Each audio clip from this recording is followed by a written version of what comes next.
Hi, I'm Len Epp from Leanpub, and in this episode of the Leanpub podcast, I'll be interviewing Gareth Holebrook. Based in Auckland, Gareth works with executives, senior engineers, and coaches on the governance of sustained performance. A former Royal Navy engineer and agile transformation specialist, he has led teams at Visa and partnered with L. David Marquette on intent-based leadership. His work addresses the gap between committing to difficult outcomes and maintaining coherence under pressure without drifting into burnout. He has competed in dozens of ultra endurance events, including the Ironman World Championship in Hawaii and the Kiwiman Double Extreme Triathlon. The discipline required to persist without breaking translates directly to leadership, engineering, and organizational change, as Gareth says in his profile description. You can follow him on LinkedIn at Gareth Holebrook and check out his Substack at Gareth Holebrook. Gareth is the author of the book Ishi, the Discipline of Determined Intent. In the book, Gareth presents the Ishi Spiral, a four-phase discipline that governs how intent is set, how practice is structured, when persistence is justified, and how reflection prevents drift before collapse forces correction. The four phases, decide, forge, persist, and reflect, are working concepts tested under real load, not theory assembled at a distance. The problem is structured, not motivational, as Gareth says in the description. People push through fatigue because stopping feels weak, or abandon work before effort compounds because discomfort gets misread as misalignment. Both patterns destroy capacity. Both emerge from the same failure, the absence of a mechanism to distinguish endurance from self-harm while choice still matters.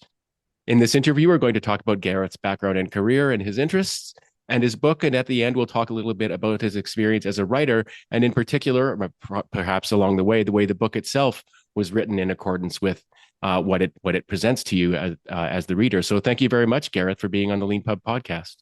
Thank you, Len. It's a pleasure to be here. I always like to start these interviews by asking people for their origin story. So I was wondering if you could talk a little bit about where you grew up and how you made your way into the career that you've built for yourself in leadership. Yep. So as you can tell from my accent, although I live in New Zealand now, I was born in Manchester in England. And as an 18-year-old, I joined the Royal Navy. It was something as a teenager I just wanted to do all the time. My brother was already in the Navy, but I was really interested in the leadership part of it to become a naval officer. I didn't quite get through the interview process, so I went as an engineer instead, an engineering apprenticeship, and spent 5 years in the Navy. And during that time, I spent some time at sea in the Mediterranean and the North Atlantic, and learnt about discipline and how the military operate.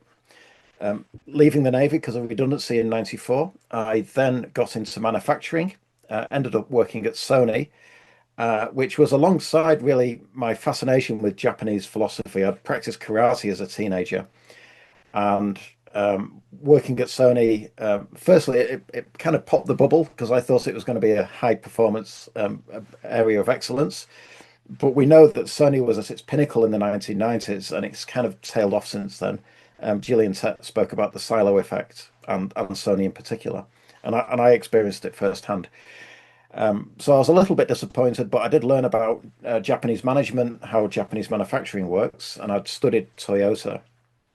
Then in 2000, lifelong ambition, come and live in New Zealand. It was only going to be for 2 years, and then I was going to try Canada or Australia, move around a bit. But I kind of settled here and stayed here. So it's been 26 years now. And it was another small company. I started at a tech company called Navman. I was a project manager for GPS navigators, chart plotters, GPS in general. And again, we were using Kanban. It was a lean manufacturing line. The chief ops officer worked at Alpine, so he knew lots about Japan. And so from Navman, I set up, after 5 years there, I really wanted to set up my own startup, and I had a biohacking tech startup in altitude training. And this aligned to something else that was emerging in my life at the time, which was ultra endurance racing. So I said to myself, the first year in Auckland, I'm going to run a marathon. And I ran the Auckland Marathon in 2000. And then I just started doing longer races, got into triathlon. And by 2003, 2004, I started doing the half Ironman distance. And at the same time, I set up this altitude training company to coach and train athletes to get excellence. Those, a few percent here and there makes a big difference on a long day. And so I had this tech startup, really proud of myself, wanted to try my own technology, but also sell this biohacking service. Didn't go well. Within 6 months, it was obvious that I was never going to make it commercially successful. But I just ground on for 5 years, lost my shirt, lost everything, trying to keep it working, trying to keep it running. And in the end, after the GFC in 2008, 2009, I wound up the business elegantly and went back into employment as a project manager. And it was around that time I learned about agile coaching.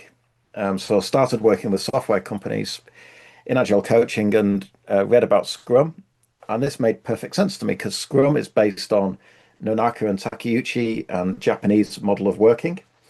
And I understood lean thinking as well, which does inform lots of Scrum. And John Boyd, sorry, OODA Loop and Jeff Sutherland, who learned about Boyd. So I became a Scrum Master, and then for the last 15 years, I've been a coach and a Scrum Master, and then an Agile practice lead at Visa. And then 2020, I left Visa for one job, one reason, and that was to race in the Ironman World Championships at the end of 2020. At the same time, I connected with David Marquet. I'd met him a few years before, and I started offering up leadership coaching to execs, working alongside him with intent-based leadership. So I've been working with David ever since. And along the way, I've accrued over 30 ultra distance races, mainly Ironman, but all distances all over the world, including the Kiwi Man, which is in New Zealand. It's an X-Tri. And I did the double, which is 2 days back to back. So around about 2020, I thought, I could really write a book about this. And that's when I signed up to Leanpub. And it's taken me a few years to finally get the book done. The World Champs didn't happen in 2020, it happened in 2022. And then the last few years, I've just been finishing off the book, which is now live and published on Leanpub. Thank you very much for sharing all of that. I've got a couple before we go on to talk about the book and maybe the experience you had at the Ironman that sort of you lead the book off with. One thing I've had guests on the podcast of various vintages and who've some of whom have served in the military in various capacities. I don't think I've ever spoken with someone who was an engineer in the Royal Navy.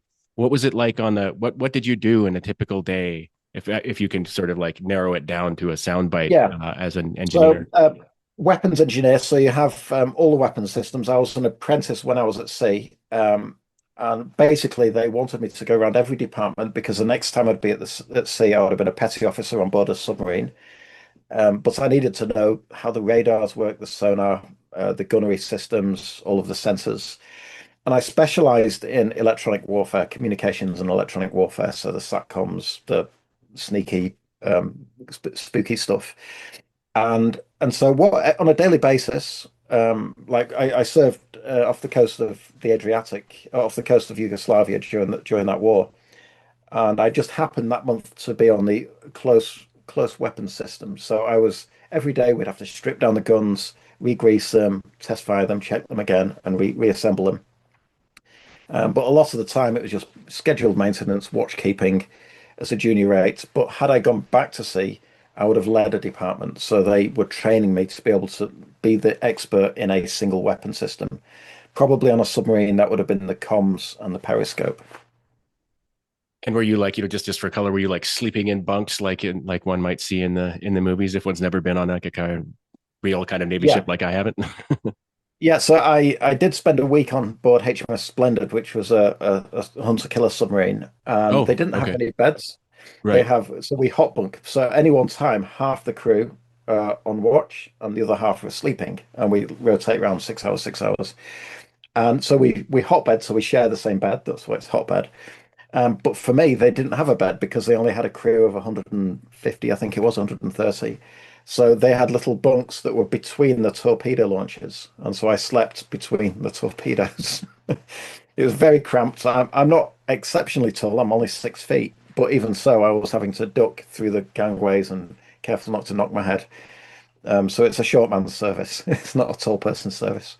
Yeah, and I can imagine just the discipline that it would take to kind of keep your head right, being underwater and for days or weeks at a time. Yeah, so I never did prolonged service. My brother did. He was in the Navy for 27 years, and he served on the Trafalgar class subs for 18 years of that. And yes, he would be away for sometimes 7 months. He would be submerged for weeks on end, sometimes doing certain operations. But the thing about the Navy I really like, and it does feed through to my book, is everything that we did from torpedo loading to refueling at sea, even to loading the food stores, would be an evolution, it's called, and it would be a Right. practice that you would have. It would be written down, but you'd have to practice again and again. So every single day on board that ship, we would have a fire exercise. So on HMS Beaver, I was one of the firefighters, one of the fire party, and every day we'd have to do a fire exercise. And the reason is when it happens for real, you needed it in your muscle memory. It needs to be second nature. And that's what the military do with military precision. The next thing I wanted to ask you about, just sort of going through your LinkedIn here, is you spent some years studying at the Open University, I Yeah, believe. Yeah. And what were you yeah, I did. studying? So the Navy gave me an apprenticeship in engineering, so a trade apprenticeship, and then like the first year degree level. And then I left the Navy and I wanted to become a graduate. So I studied innovation and product development, IT and comms, coding, software, electronics, all that good stuff. And carried that through. Even when I came to New Zealand, I was still Uh, remote studying back to England and then had to fly back to the UK for summer school 2 or 3 times before I finished it in, I think, 2002. okay. Okay. Just for And anyone listening yeah, or watching, if you're not from the UK and you've never heard of the Open University, look it up. This is a fascinating institution with a fascinating purpose and history. yeah, yeah. I Um, think it's unique worldwide. I don't know anyone else who does it. no, But yeah, yeah. it was good for me. I mean, I had a full-time job and I was kind of studying at night after the job. But Mhm. that was the kind of person I am. I just always had a role and something, a target to aim for. Well, actually, that leads me to the next question I wanted to ask you before we move on to talk about your book. So, you talk about, one's nature leads one in various directions. Yours led you to be quite independent for a while, and you stuck with the startup. Yeah. But then you went back to working for companies. What was that like for you to kind of go back? Yeah, it was humiliating. I'll be honest. There's nothing wrong with being an employee, but I'd kind of set myself out and created a persona. And my identity was I'm an entrepreneur. I'm going to run my own business and it's going to be great. And I had 6 employees. But then it got to the point I couldn't even make payroll. So I was then having to contract as a project manager just to pay for the first company. So the second company paying for the first, it was terrible. But then going back to employment is you kind of accept it. It was I tried, it didn't work. Let's move on, see what I can do next. But that was 2008, so it was about the time I got married to my wife. At the same time, she was keen that I wasn't a homeless entrepreneur. So I think by 2012, I'd done a few years as a full-time employee, and I went back to being a solopreneur, consultant, contractor. So since 2011, 2012, I've been kind of running my own business again. I've spoken to many authors who kind of follow various arcs, and that's one of them from, like, kind of, maybe even being something kind of very rigorous and hierarchical, like the military, to something in companies, to something independent, back to companies, back to something independent. And it does seem like people, you know there's a that you can it's easy to say it with hindsight, but there is a kind of personality guiding the progress Yeah, often. and I think if I reflect on the companies I've enjoyed the most are the small startup companies where I've been in like 1 or 2 degrees separation from the founder. So Navman was Sir Peter Mayer, and it was a huge company in New Zealand at the time. And the visa company, actually, I joined a company called Freedom, and my I was reporting directly to the CIO, Simon, who was a founder. But on the day after I joined, they announced they'd been acquired by Visa. Oh, And Visa, Sony, and I've worked with some of the bigger banks in New Zealand. The decision making in larger companies slows down and the autonomy slows down. And I understand why. It's because of standardization, because you can't have divergence on larger companies. But I like the fast pace of a small startup, and I've always enjoyed the smaller tech companies. So the last one I consulted at Foster Moore a year or so ago, I worked for Joel Foster, and it was only 200 or 300 employees there. But I was working at the C-suite, supporting the exec team, But I was also working at the team level, so I was coaching teams as well. So because it's small, you can do a vertical slice across the whole organization. It's not as easy to do if there's like 5,000 people there.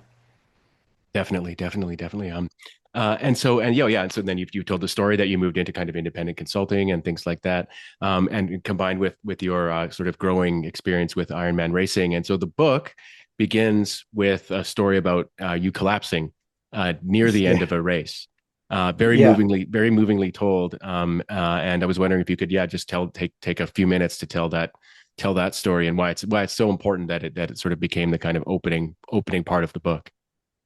yeah. So the idea of Iron Man, and you may have read "Can't Hurt Me" by David Goggins, and 5 years ago I'd read it. A fantastic idea that you need persistence, you need grit, and you need to be hard. You know, Angela Duckworth's Grit, brilliant book. And that was in my mind. And when I do Ironman, so I've done one similar race per year at least for the last 22 years now. And it's always to set myself the challenge. And it's hard, right? Obviously it's hard. You get to the 25-kilometer mark or 20 miles into a 26-mile marathon, you hit the wall. It always hurts. Things start to chafe, muscles start to cramp up. But then you have to press on and you have to overcome and just say, well, it's a signal, it's a pain, accept it, move on. And you can't give up. And I like the idea of being tenacious and stubborn. And it got me through some of the more recent races or the earlier races. But then I went to Hawaii and I spent the whole of 2022 training just for this race. And I flew out to Hawaii a month before so I could acclimatize because it's quite hot and August in New Zealand, Southern Hemisphere, so it's the winter. Not good to acclimatize. So that's not a cheap thing to do, and I'd thrown absolutely everything at it. I had a coach, one of the top coaches in the world, actually, a nutrition plan, training volumes, everything was on point, and even down to the jockey wheel of the gear shifter. I swapped out to make it a ceramic version, which was a few $100s because it gave me an extra watt of power. I was throwing everything at it because I wanted this to be my pinnacle race. And the timing I wanted was 11 hours 20. And that reason was David Goggins did Kona in 11 hours 21. And I thought, well, at least if I beat Goggins, that's a good time. I'd never win it. I'm not a professional and I'm a bit older now. The professionals do it in 7 to 8 hours. And I'm never going to be near that. But I thought I'll be the best I can be, especially for a 50-year-old. So perfect. I had a great swim. I get seasick, believe it or not, in the swim, ex-Navy, go figure. But I had a good swim, faster than I was expecting. Got on the bike and was conservative, was disciplined, restrained myself, carried on, didn't get excited overtaking people. Taking my nutrition, that's really important to take the carbohydrates and the fluids on a consistent basis because otherwise you'll pay for it later on. But one thing, my coach the week before gave me a spreadsheet and he said, how much carbs when are you having the gels, all of the different things when you're going to drink, all the way through. And he had a column for sodium. Now, I know Hawaii hot. When you sweat, you lose salt. So I knew you needed sodium. Of course you do. You get a bit in the gels, the Gatorade on the course, you'll get a bit of salt, but not a lot. So I had salt tablets, and I put them in a little box on the frame of the bike. So every half hour or so, I can take a gram, maybe a gram and a half an hour, something like that. But I wasn't exactly sure what I was going to do. I was going to do a sweat test at the expo, all that kind of stuff. And it was the kind of thing that I left off. Everything else perfect. But that really caught up with me because on the bike, there was a huge crosswind and I couldn't reach in and take the tablets. And sometimes I lost the tablets. And then later in the marathon, um, I hadn't taken enough salt. So I got to about 25 kilometers and it started to struggle. And you can see on my Garmin the pace started to taper off a bit. And then I got to 35 kilometers and I collapsed. I lost consciousness and I was on the floor for 40 minutes. And I was suffering from hypernatremia, which is an absence of salt. And this is really, really, really serious. It has killed people. The Boston Marathon, strangely, is one that catches people because especially the slower runners tend to drink too much water, which dilutes the salt. But in Hawaii, it's because you sweat so much you lose the salt. So I was on the floor and the docs came and there was somebody else down just behind me. So the doctor said, well, I'll go to see this other person, athletes around me. And I was pulling out. My wife is a doctor at the finish line. I said, radio to my wife, I'm fine, but I'm pulling out. That's it. It's over. So this was 18 years of me trying to get to this one chance to get to Hawaii. And it was over with 7K to go, which you could walk in an hour easy. So yeah, I was quite upset about that. Then, as the doctor went away, one of the sponsors, and they're now the naming sponsor for Ironman, he came up and said, how much salt have you been having? And I said, well, I don't know, gram an hour. And I looked in the back of my suit and I still had like 5 or 6 tablets there. So obviously I hadn't been taking them. And he said, you're just out of salt. So he gave me a bottle of water, half a litre of water, with an effervescent tablet of salt. He said, get that down you. That'll make you feel better. Within 5 or 10 minutes, a doctor had come back and he said, right, okay, I'm going to sign you off. We'll get you in the ambulance, get you on an IV. And I said, actually, I'm stood up now. I'm feeling quite okay. If maybe I just walk to the next aid station, get some food there, and then I'll pull out there. Or maybe I'll run to the next aid station. And so I walked, then I ran, and then I actually finished the race. Mike Riley said, Gareth Holebrook, you are an Ironman. I did it. 13 hours and 16. So 2 hours slower than I should have been. Now, Triathlon New Zealand picked up on this and put it in the newsletter saying, what a hero. It's great. Ironman's hard. Gareth collapsed, but he still finished. For a few years, I dined out on that. I'm unstoppable. Even when I get hyponatremia, I still finish the race. Isn't that great? But writing this book, I thought about it. And there's a pattern there, which I can draw back throughout my life, is that I'm sometimes so fixated on that goal that I become blinkered. And I've been told this as well. And because I'm blinkered, I overreach, I burn out. And there's a few cases throughout my triathlon career where I've gone too far and it's been dangerous. And this was a case when it was dangerous. So the essence of the book, and that's why that I lead with this story, is yes, we need to persist. But on the other hand, we need to know how to exit and when it's not safe to continue, when conditions change. Or in between, what can you adjust to carry on? So that was the first chapter of the book. Yeah, thanks very much for sharing that. It's very interesting. I wasn't expecting to draw this connection, but the idea that you said about like doing evolutions in military training and being able to kind of operate based on your training when the situation gets tense or dangerous even is actually a really important part of what you're talking about as well, right? And that's one of the reasons to have a kind of something like the issue spiral or something like that to kind of draw upon that you develop over time is so important for leadership and facing challenges. Yeah, because in the moment, those small mistakes happen all of the time. There was a race in Germany this weekend, and the lady who came second, Lucy Charles Barclay, she came second the year I raced as well, actually, and she's one of the top performers around the world. Now she collapsed 6 months ago or 9 months ago now, last October. She collapsed and had to pull out because of the same thing as me. The heat just got her in the energy lab. But the reason I raise Lucy is she's a pro. She's been on the podium dozens of times. And in Germany, she went into the transition with the bike to get onto the bike. And she pulled off the bike and set off and went, oh, I forgot my helmet. She had to go back, put a helmet on. And you can get a penalty for that, right? You can get a 5 minute stand down for that, I think it is. Right. But that's the simplest, silliest thing. Now, Lucy knows you got to wear a helmet. She knows the rules. But when you're in the moment, those little minor details are the difference between being successful or something catastrophic. Absolutely, absolutely. And so to get into the book, the book has a very kind of deliberate structure.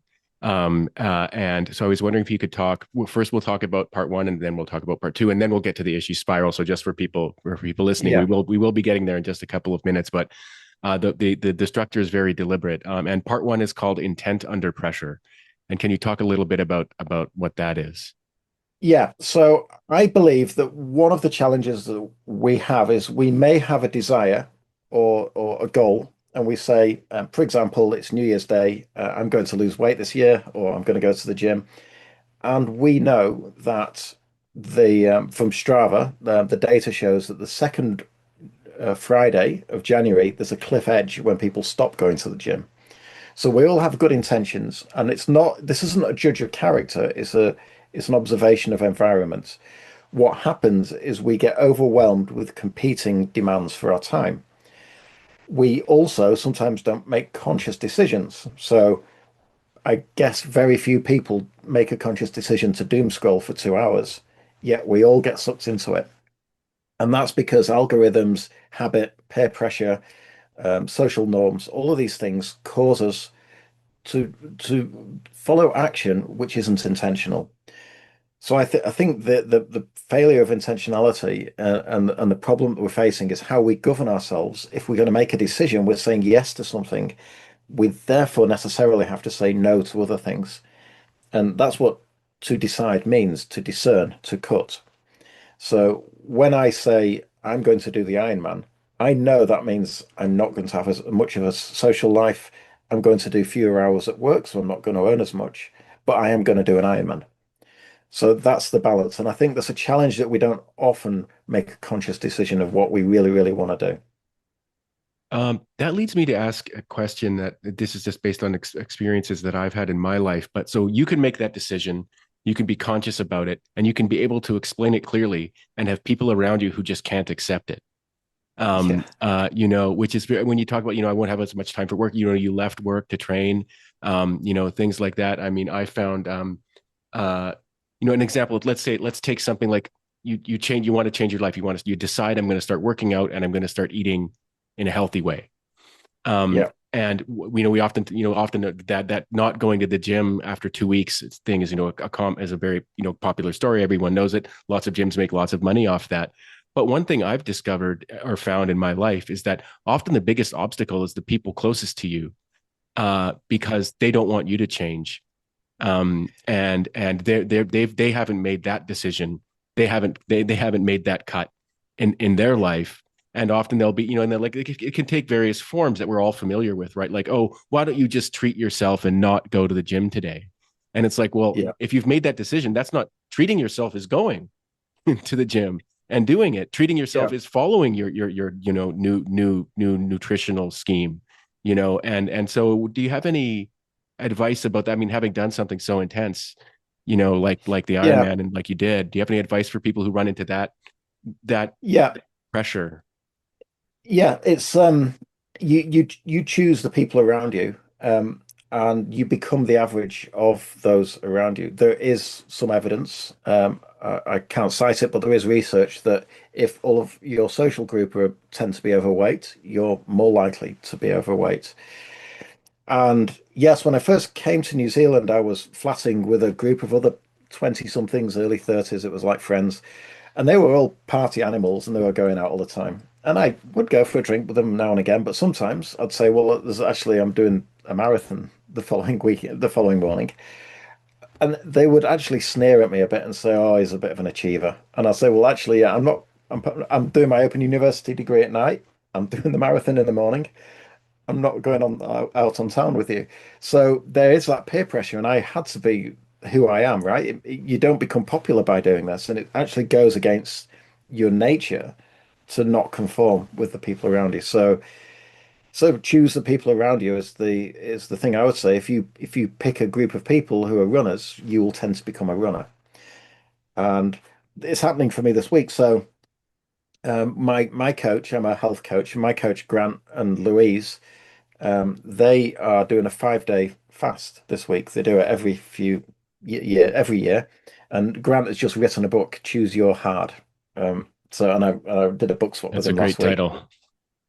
And it is, I mean, life is hard, but you get to choose, is it the short-term hard or the long-term hard? And he's a professor in metabolic health. He's quite famous here in New Zealand. But I'm doing the 5 day fast as well. I thought, well, I'll join in, and I know some of the other health coaches are doing the same thing. Now, today and yesterday, quite easy because my wife isn't here, so I've just kind of locked the fridge and I'm just on water. It's great. But my wife is working away and she's back tonight. But she's already agreed that she's going to do a 1 day fast with me tomorrow. because it would be really hard for her to be frying bacon or something when I'm really hungry.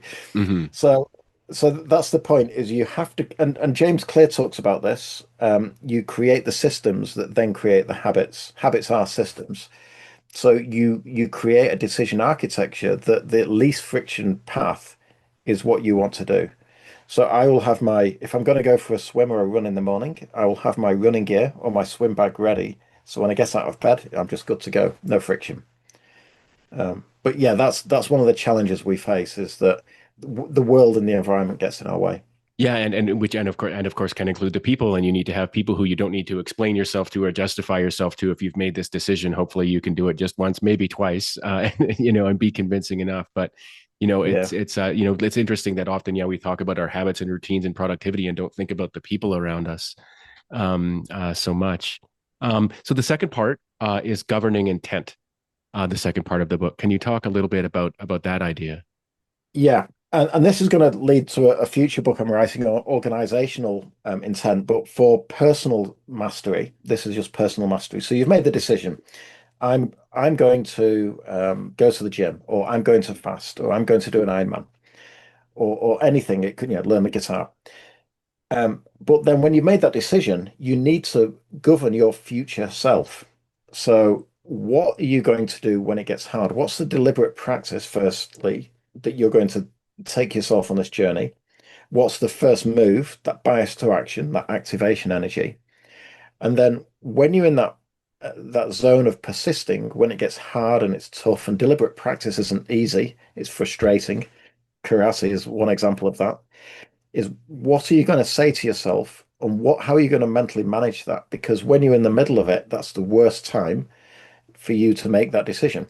The worst time for me to make the decision on the floor in Kona, in the Ironman, was should I continue or should I stop? I should have said to myself, if I collapse, I'm out. But in the moment, I made that decision to carry on. So what we want to do is govern our future self. And I think self-governance is not it's not that we don't have good intentions or we know what's good for us. We all mostly we know what is healthy and good and professional to do. But the reason we quit and the reason we don't follow things through, or perhaps we overreach or we drift, is because we're not governing ourselves. So that's a proposal I've got, and that's the essence. I think that's the innovation within the book.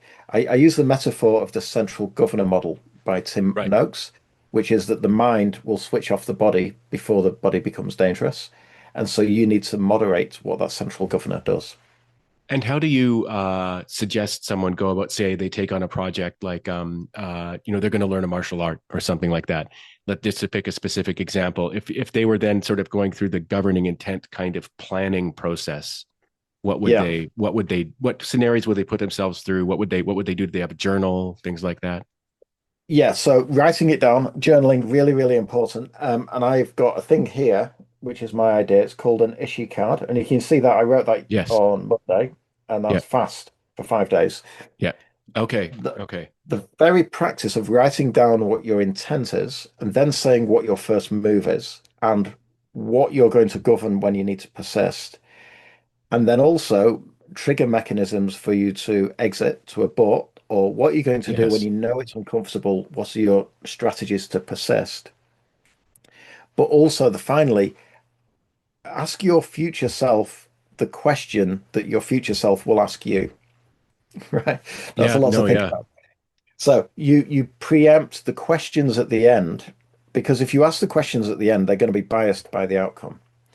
So the outcome is important, but the decision quality is more important.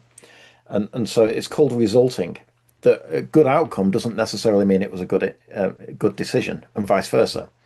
And Right. Annie Duke talks about this in Decision Making. It's a great book. So so what I do, and there's a governance artifact called the Ishi card. And what you do is you write down your issue. So the time horizon, is this just for a day? Is this 90 minutes of deep work? Is it a week or 5 days for my fast? Or it could be a long arc issue. So I've got a long arc issue. I'm doing Ironman New Zealand again next Oh. March. So I'm Okay. already training for that. Yeah. That'll be my 10th on that course. So I get in the Hall of Fame. But within that, there's certain trigger points. And I'm not just thinking of that long horizon. Every week I've got a goal for the training for the week, and I break it down into 12-week blocks. And then at each 12-week block, I'll maybe have a rest or a race or something. And then within the week, I'll have a daily issue. So today, for example, I'm going to be on my Zwift. I'm going to indoor cycle later this afternoon. And that cycle will be 90 minutes. And so then I'll have a purpose of what I'm trying to do today. Well, because I'm fasted, it's just going to be zone two, nice and easy, nothing too tense. So you set your intent and you're very specific about it, and then you write it down. And I keep repeating that because there is some research from the National Health Service in the UK that when people were given an empty appointment card and actually wrote it down, the number of no-shows statistically significantly dropped by 18%. So the actual thing of writing your own appointment card rather than being given a pre-written appointment card means you're going to remember that appointment more likely. So really important. It's like an intent card, but I've added to it the deliberate practice, the persistence, and then the reflection. The third part of the book is the Ishi spiral, and we've been Yeah. using this word a little bit already. So before we go on to now we are talking about the Ishi spiral. And so can you please just begin by letting us know what the word means? Okay, so you'll see this here, this calligraphy kanji just there. Very beautiful, Uh, yeah. Kindly drawn up by a calligrapher in Japan, a renowned calligrapher in Oshumbo, and throughout my book is his works, and they all have meaning within the book, each section. So the Ishi spiral. Firstly, what does Ishi mean? Well, Ishi in Japanese is translated as determined intent, and you'll see that there's two kanji. The one on the left is that inner resonance of what's in your heart, what you really want to do. And then the bottom part is kokoro, which is heart mind. And then on the right hand side is a scholar or warrior or samurai, and it's the action. So in my to anglicize it a little bit, I would say that it's thought that leads to action, action that is thoughtful. And I think it's great to have thoughts, but if there's no action, you're just going to be sat there. And we need a bias to action, but it needs to be driven by intent. So I think they pair well beautifully. And then you'll see the spiral as well. This is my idea. It's kind of based on the Enzo in Japanese Zen Buddhism, the drawing of the paint. And so the calligrapher interpreted my thinking by creating a spiral, which is a sequence of Enzo all the way down. And so it's not a loop. The Ishi spiral is not a loop because when you return to the beginning, you're not in the same place. You've grown, the conditions have changed, you've learned things. So I think you're progressing either upwards or downwards. I can't decide. And so within the Ishi spiral, I see that there's four problems that I think that we as a society we're facing. Firstly is the decision hygiene and how we make the decisions and if we make them for ourselves. The second is how we perform deliberate practice. Sometimes we just get into things and we forget our helmets in transition. Not that Lucy didn't do deliberate practice, she did, but that's just an example. I think we fail to persist. We sometimes quit too soon because we don't have a good reason for that decision. It's much easier to carry on if you know why you're doing it and if that decision's been written down and it's explicit. Or worse, we carry on too long, like I did with my startup, because I was just too stubborn. I wasn't going to give up and I kept going, and that becomes dangerous. And then finally, I don't think we effectively reflect because we're all subject to cognitive biases, confirmation bias, escalation of commitments, sunk cost. And so I think we need a mechanism to effectively reflect so we can make better decisions next time. But I don't believe these are four independent failure modes. I see it as a system. So when you deliberate practice, you need to persist. When you persist, you need a decision. When you decide, you need good reflection. And when you reflect, you need to learn from the deliberate practice. So they all intertwine. So it's not a sequence phase of all four things, but the sequence is when you govern. Are you governing the decision, the practice, the persistence, or the reflection? So that's the Ishi spiral, and it comprises of four phases: decide, forge, persist, reflect. And I've used four Japanese words for this, which is Ishi, Shugyo, Gaman, and Hansei. And do you have specific recommendations for the reflection step? That's the one that I think particularly I find interesting. Like, Yeah, do you write so down? Do you talk to someone? yeah, journaling, of course, Yeah. and that's certainly part of it. So David Marquet, who I work with, he's the ex-submarine commander, also ex-US Navy, and he wrote the book "Turn the Ship Around," which was all intent-based leadership, and that's when I really got hooked into his work. And then he wrote "Leadership is Language," which is how what we say can influence others, and how we speak to ourselves actually can influence how we think. But his third book is really, really useful, and it's called Distancing, and he co-authored it with Professor Mike Gillespie of Florida University. And psychological distancing is where you try and get out of yourself, out of your own ego, and you ask yourself, well, what would somebody else do? So that's what the founders of Intel did when they shifted from processors to memory chips. And they said to themselves, well, if we were all fired today and then hired again back tomorrow, what would we do as new CEO? And Grove said, well, of course, we would take up memory chips. So you think like somebody else, you think like some time else, and that's why in the decision phase you're governing your future self, but in the handshake phase you want to ask your previous self what the decision was. So you kind of reporting to you're governing your future self. So my space, my the different person, different place, different time. Different place is you imagine looking down on yourself onto the dance floor. What do you see? And you kind of extract out because with our egos, we try and reinforce what we already believe. We don't seek with curiosity what actually is the case. So in my book, I've got a few techniques and tools with how to perform a handshake. And Hansei actually comes from the Toyota production system. It's used there as a reflection. And there's some really good writing on that by Jeffrey Leiker and Katie Anderson, actually, in particular, on learning to lead, leading to learn, and how Toyota use Hansei as a technique to learn from what we've actually created. And in the fourth part of the book, Issue in Real Life, you talk about when the spiral breaks. Yeah. I was wondering if you could talk just a little bit about that. Yeah, so it is not an organizational book. That's my next book. But for this, I used real case studies. There's six of them.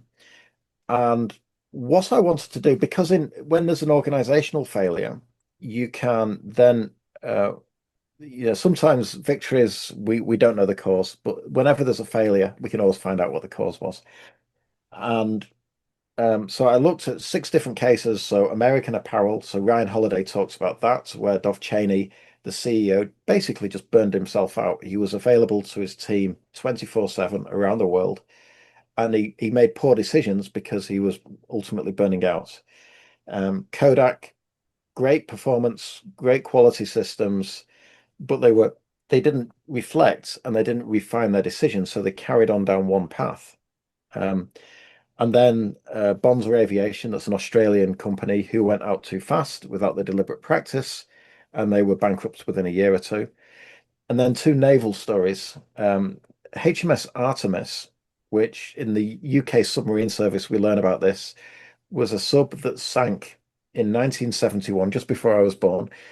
And it wasn't one major catastrophe, it was a sequence of lots of small things, like hatches being left open, the trims not being monitored, cables forcing the hatches to stay open and things. And it was in dock in Gosport in view of the escape tower training. So when you're a submariner, you have to train to learn how to escape from a sunken sub. And there's this tower in Gosport in the naval base. Right next to it was a sub, and it just sank in off its moorings. And so the Navy lost it. And this was during the height of the Cold War. Very embarrassing. But it turned out it was lots of small things that happened. So as a bridge watchkeeper now, it's mandatory reading in the Royal Navy that you have to read the reports of why it happened. And it was lots of little tiny things that happened that caused the ship to sink. And then finally, a New Zealand ship that sank 2 years ago, HMNZS Manawanui. And I've looked at the transcript from the bridge, and the official report is out. I'm probably it's probably too soon actually. In retrospect, it was already out, and because the captain has now just been court-martialed, so it's a current event. So I'm not making any judgment on the outcome of that, or anything else, other than there were certain aspects of it which demonstrated a lack of deliberate practice. So when they abandoned ship, so they basically they left it in autopilot, and didn't realize it was still in autopilot, and tried to push it astern, and it didn't, and it kind of hit a reef in Samoa and sank, and caused a bit of an ecological disaster.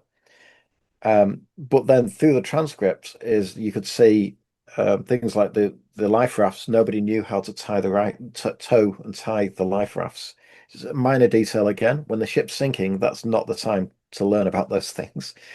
And the people on the bridge weren't qualified and hadn't practiced some of the sequences that they were doing. So that goes completely opposite to what I said about the Navy, where we do all of that practicing. Apparently on the Manawanui, they didn't. So, and it's not to point fingers at individuals, it's to look at systemic failure. And in each case, I can identify it's an absence of one of those, or one or several of those four phases of the issue spiral. Yeah, that's I mean, those are such great examples. And it's I love the way that your book is grounded in these, like, sort of stories, like it begins with, and then, these examples from real life and things like that, but also sort of very practical things like here's an Ishi card, like write this down, stuff like that, grounded in actual practice, which is really amazing. It's interesting too that I hadn't thought about so much about the kind of discipline and kind of naval examples, or sort of basically military ones. You reminded me of, there was a kind of, relatively kind of well-known story at the beginning of the Russian war against Ukraine, where there were images coming up because, everything's on social media nowadays, of like Russian Yeah. military vehicles where the tires hadn't been rotated. And if you didn't take care of the tires, every 6 weeks or something like that, then when you needed to use them, that they would break down relatively quickly and wouldn't function properly. But if you're a soldier, it's kind of like, that, you can just see all the pressure, like that'll be fine, it'll be fine, we're not going to war anyway, all that kind of stuff. Yeah. And you need to have some guiding kind of reason to do it, like, no, like, this whole machine that I'm here to use and will be relying on won't be operable unless I just stick to this plan, basically. Yeah, exactly. So, and that's exactly what I learned on HMS Beaver in the Adriatic during it was in theatre. So it was during the Yugoslav wars. Is all of our equipment had to be ready at a moment's notice. So we had loaded missile launchers in case a Serbian Soviet missile happened to launch at us, that we could defend it. And it was, I mean, the software on the system you loaded with paper tape, right? It was 1970s technology, 60s technology. But and so sometimes it would be a bit flaky, but we would have to do daily, hourly, weekly, monthly maintenance cycles, and we would have to check. And so that was basically most of my work as a maintenance engineer was just doing daily checks, daily logs, swapping things out, re-greasing things. So when you really, really need it, nothing broke down. You absolutely couldn't have anything fail. And if I'm honest, this is a distinction I've noticed from my military career with the tech sector I now work in that it's okay for you to dabble, and if it doesn't work, send out another patch and all that kind of stuff. And I think so. My brother was on submarines both in the Afghanistan and the both Iraq wars actually. And so if I'm not mistaken, he would have been on one or two of the subs that launched the first salvo of Tomahawks over the British and Americans that was firing them off. So when Blair and Bush gave those commands over to the sub had to launch there and then. They couldn't say, "Oh, sorry, can you send that again?" Right. It just happened. And so he would have been absolutely trained inside out for the comm system and for all of the weapon system on that boat to be able to perform that action, because nations fall if that doesn't happen. But we in the tech sector have become somewhat casual to that's okay if it's not right, we can send a patch. So I could that I could talk about that subject for a long time. It's like Yeah, with anybody who's ever used Leanpub, I'm sorry for everything that ever went wrong. That is something that I've seen and I've talked with people about on the podcast before. Is like the example that I like to use is in Gmail they hide the email address that you're sending right. it to or that you've received the email from, and you can click to see it, but you kind of have Mm. to do that. It's hidden from you normally. And what I always like to say is if you ever had a job where you could go to prison for sending an email to the wrong person, you would never design an email system that way. Yeah, Another example is perhaps a more pointed one is there's a payment service that I won't name that a few years ago on the sort of like payment page introduced circle faces. Who would you like right. to pay next kind of thing? And it's like, you don't send money to a circle face, you send money to an account. And that account has like an email address. And no one who's ever been in a position where if they sent that $50 to the wrong email address, their grandma, they didn't have another $50 to send to grandma to come visit on the bus for Christmas.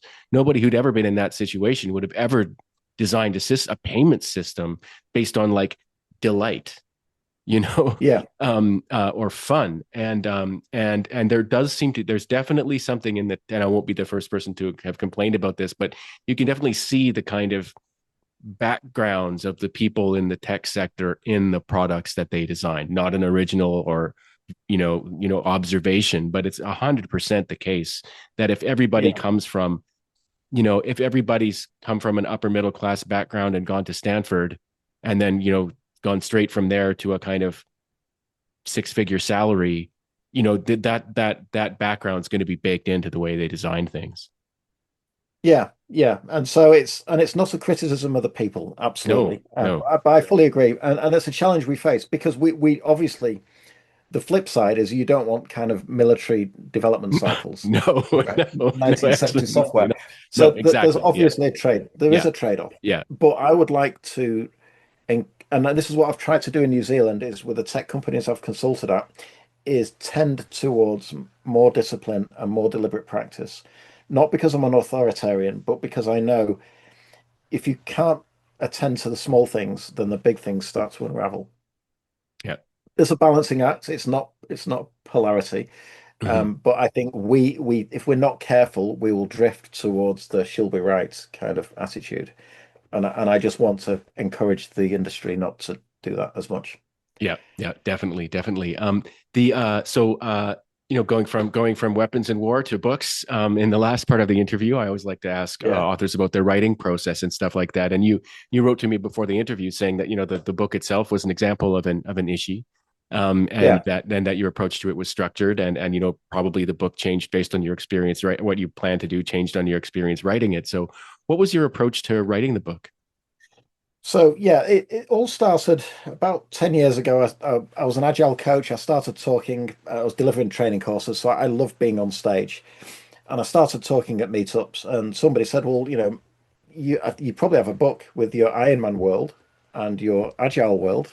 Blend them together. You've got a good story to tell." And of course, the Japanese philosophy, which we haven't talked about much today, but I'm really fascinated with. And so I said to myself, "Yeah, I'm going to write a book." And a lot of people say that, and I know there's lots of people who may be watching this are thinking, "Yeah, I could really write a book. I've got this great book idea, and I want to write it."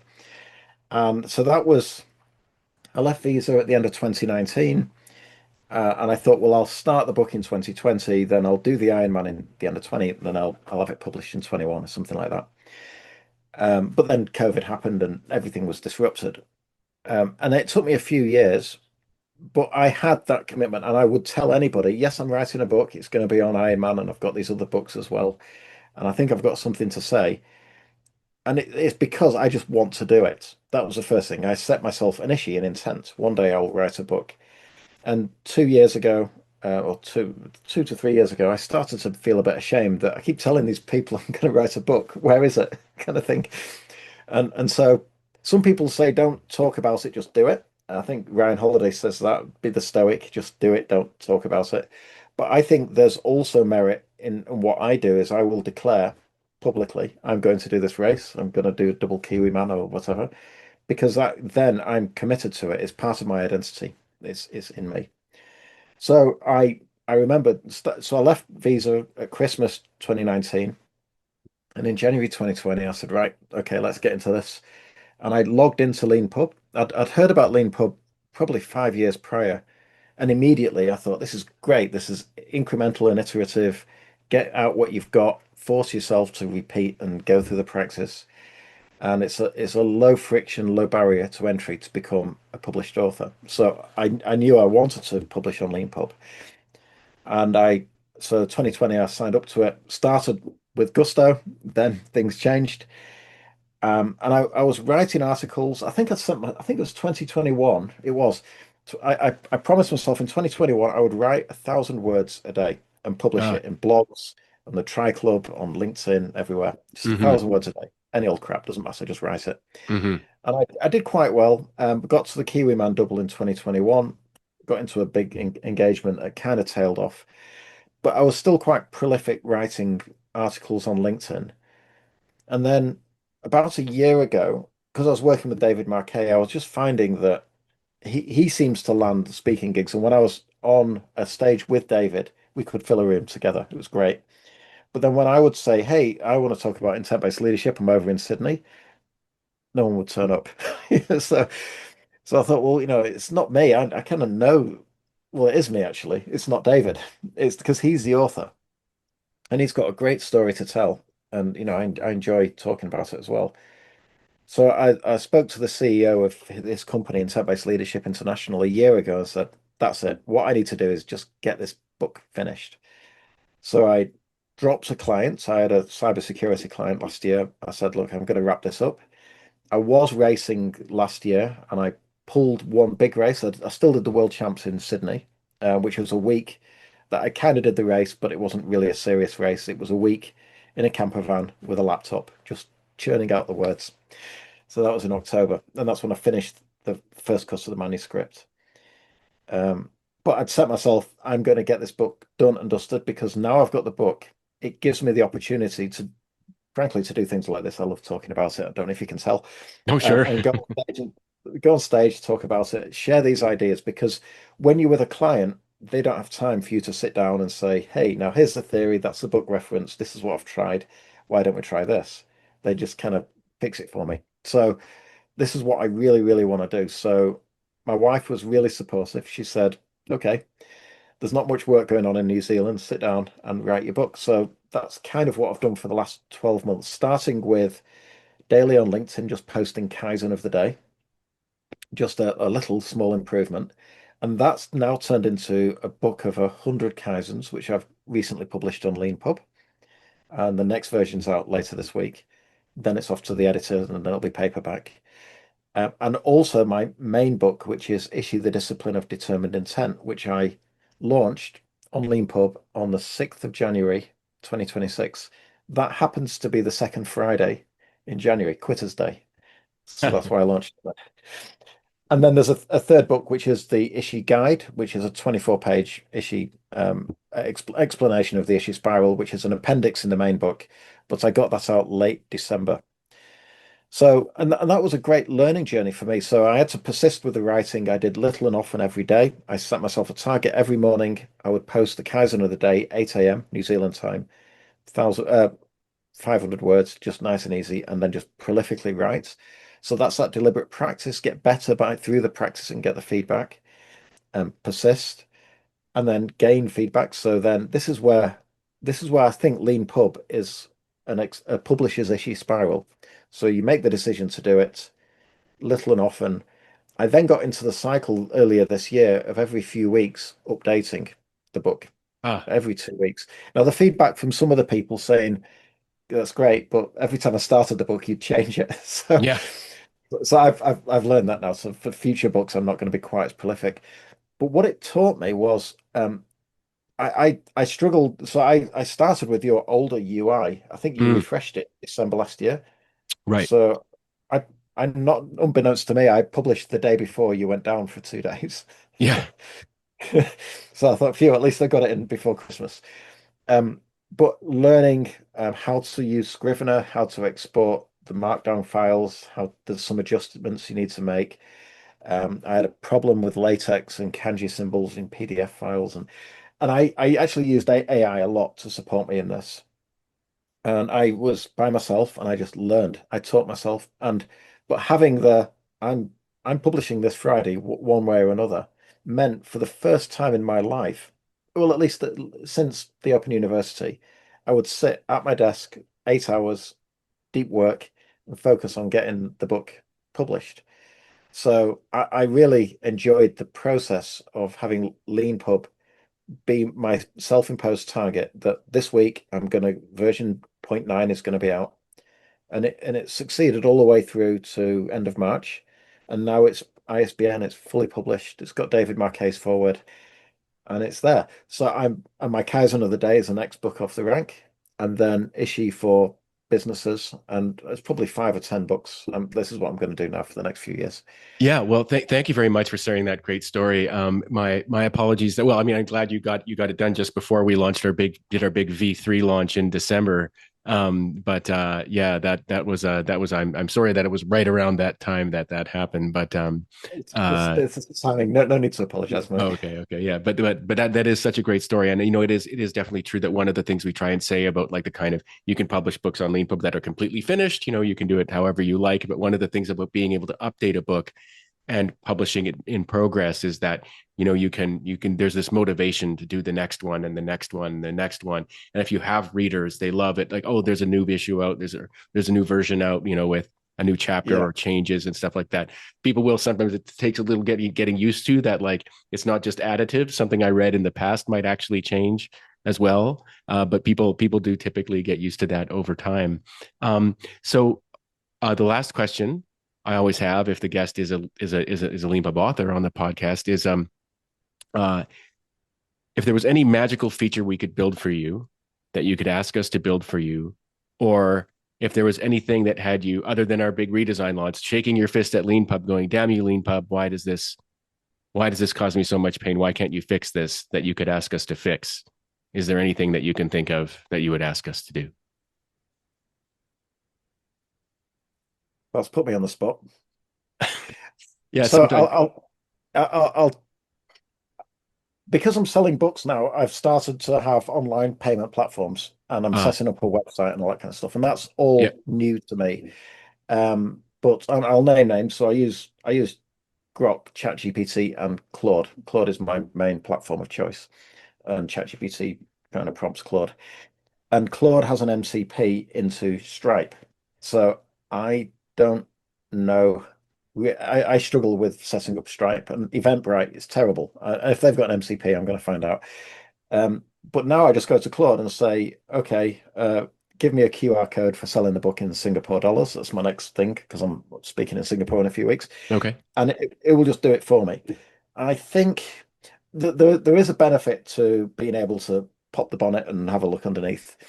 Um, but if I were to be able to, when I get to the point of publishing or making changes, if I could have a direct Claude MCP interface with Leanpub, that would make my life easier. Because what I was doing, I was using ChatGPT when I first published, is I'd take a screenshot on both Scrivener actually and Leanpub, and I'll say, this is what's happened, this is the error code, what am I doing?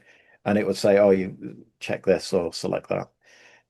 But having I mean, I'm asking for a lot there, mate. I don't know how hard that would be. Well, it's But very interesting. So I'm just checking. Actually, I feel bad I hadn't checked before. Your book is in our upload writing mode. So on that note, we do have a Claude skill that we developed on our own called Ghost AI, and you right, can actually hook Claude code up to Leanpub, if you want to, and I will try it. Yeah, I'll give and that a go. yeah, and you can use the Ghost AI skill.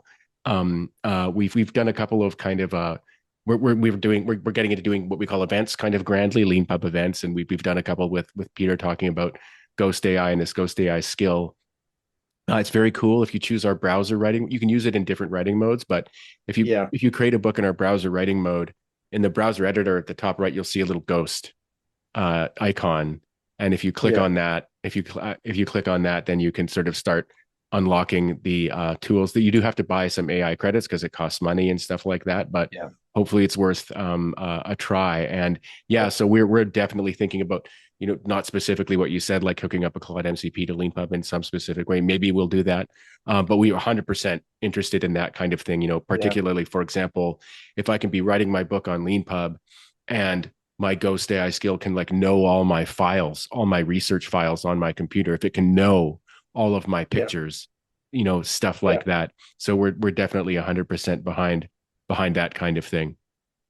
I think so. My upload mode was generally using Dropbox, but then more recently now, and especially because I've got the typesetter with the right fonts, and that's especially for the PDF. I'm just Mhm. going to upload the PDF and EPUB, which is Okay. generated from Claude. Okay. But I will look into that Claude Ghost, especially for the newer books. Oh, cool, cool. And one last thing I'll mention too. And by the way, the funny thing about leaving this section about writing and being a writer and like promoting your book to the end is there are people who skip all the front part and they jump to this part because they want to hear about this kind of Oh, stuff. So I've heard that from okay. people before. And one thing I will mention is relatively recently we actually uh, added QR code generation to our coupons feature.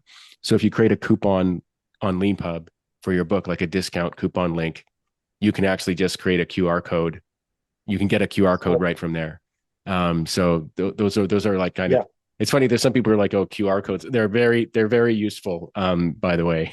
uh, they are. So when I do a yeah. keynote, I have QR codes on my Substack and things like that. But what I've been doing in the last few keynotes is saying you can buy Ishi on Leanpub or wherever, but also Kaizen of the Day is only on Leanpub, and I will give you a link and you can grab it for free.